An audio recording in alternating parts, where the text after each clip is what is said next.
हर हर महादेव। मैया भवानी की, हमारे सनातन धर्म की सभी देवी देवता के चरण प्रणाम बा। सभी गुरु भाई बहनों के चरण प्रणाम बा। आई लो देखी लो शिव चर्चा है। ये शिव चर्चा के का भाव बा देखी लो। कैसे एक जनी के परदेसे जाए के रहतनी बोलम जी तब का कहतरी सुनी। घर के पुरुब शिव के मंदिरवा, घर के पुरुब शिव के मंदिरवा। मोर बालमुआ हो, मोर बालमुआ हो, दर्शन कराई देती ना। मोर बालमुआ हो, दर्शन कराई देती ना। घर के पुरुबा शिव के मंदिरवा। मोर बालमुआ हो, मोर बालमुआ हो, दर्शन कराई देती ना। मोर बालमुआ हो, दर्शन कराई देती ना। तो देखी लो दर्शन करा गइल बनी तो का कहते थी। मोर बालमुआ हो, दर्शन कराई देती ना।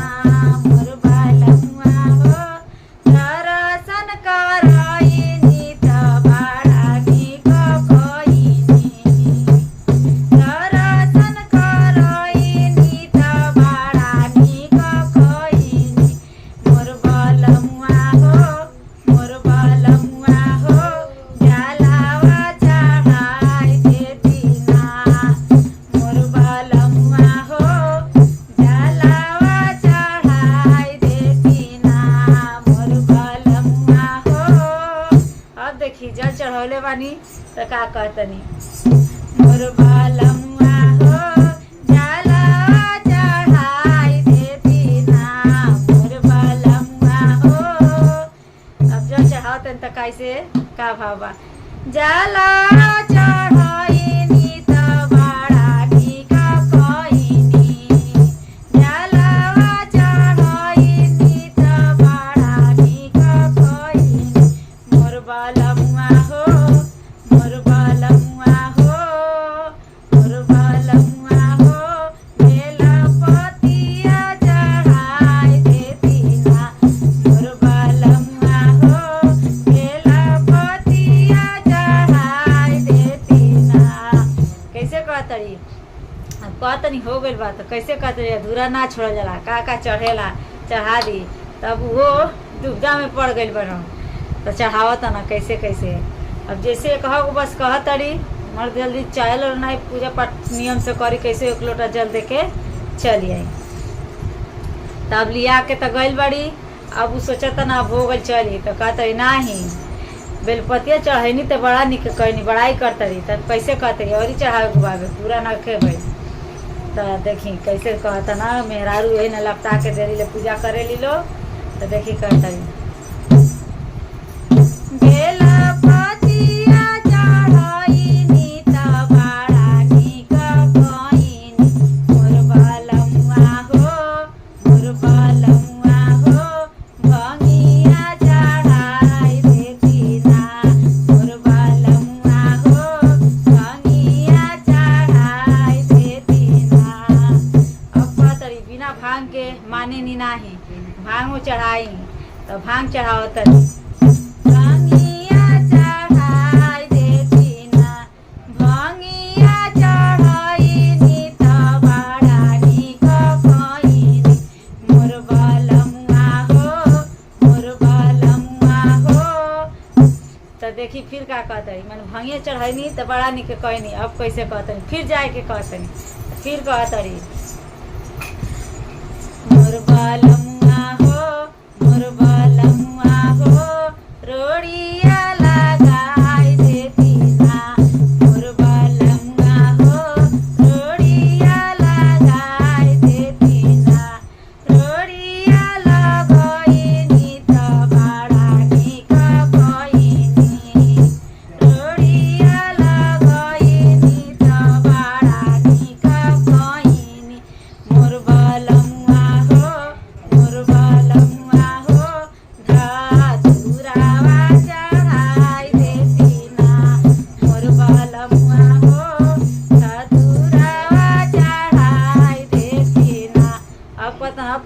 गल न पूजा अब चल तनी। तो कहते नहीं अधूरा बा, पूरा करी, थोड़ा सा और बाकी बा। तो देखी का भाव बा दीदी, आगे जरूर पूरा सुनम लोग। धतुरावा चढ़ाईनी त बड़ा निक खइनी, मोर बलमुआ हो, मोर बलमुआ हो, भोगावा लगाई देती ना, मोर बलमुआ हो, भोगावा लगाई देती ना, भोगावा लगाईनी त बड़ा निक खइनी। इधर सो जाओ बेटा, देखी लो राती के गाँव तनी बाबू आ गए बना, तब से दिने में मौका नहीं खे मिला।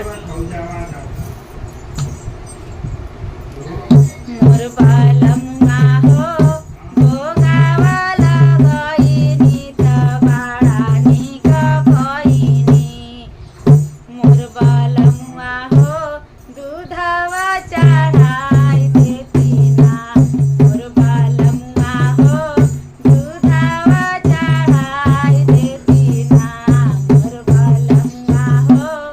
अब देखी मंदिर से आओ तरी तो कह तरी अब उ कहतनी अब हो गई, अतना ही अभी और बाकी बा। सखी सहेली बिटोर ले ले बाड़ी तो कह तरी कैसे चर्चा करावे के कह तरी।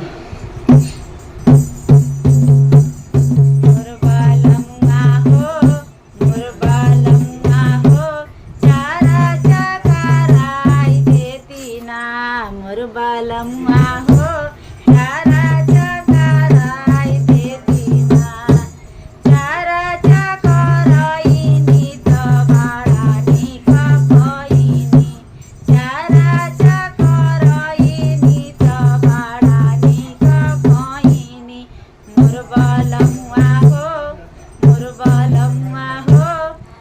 बाबू वैसे देख खेला था ना, रोत रहा ना खेला तो देखी लो चर्चा करा देना।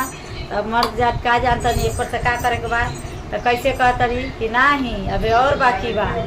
मन अच्छा ठीक बा, बाकी बा, चला चला इतना जैसे कहनी वैसे वो पूरा कर देतनी, चला तो हर पूरा हो जाई।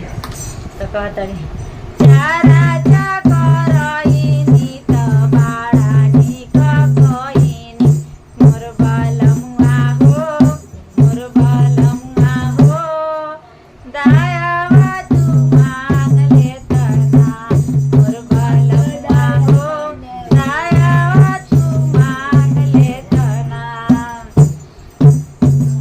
दयावा तू मांगला त बड़ा निक खइनी, दयावा जे मंगनी त बड़ा निक खइनी, मोर बलमुआ हो, आरती कराई देती ना, मोर बलमुआ हो, आरती कराई देती ना, मोर बलमुआ हो, दयावा जे मांग लेती ना, मोर बलमुआ हो, दयावा जे मंगनी त बड़ा निक खइनी, बड़ा निक खइनी हो, बड़ा निक खइनी। पहिला में दया मंगिहा, दूसरा में चर्चा। दया तो मांगे आवे नहीं, पूछा तो ना कैसे मांगल जाला तो वे सिखाओ तरी। पहिला में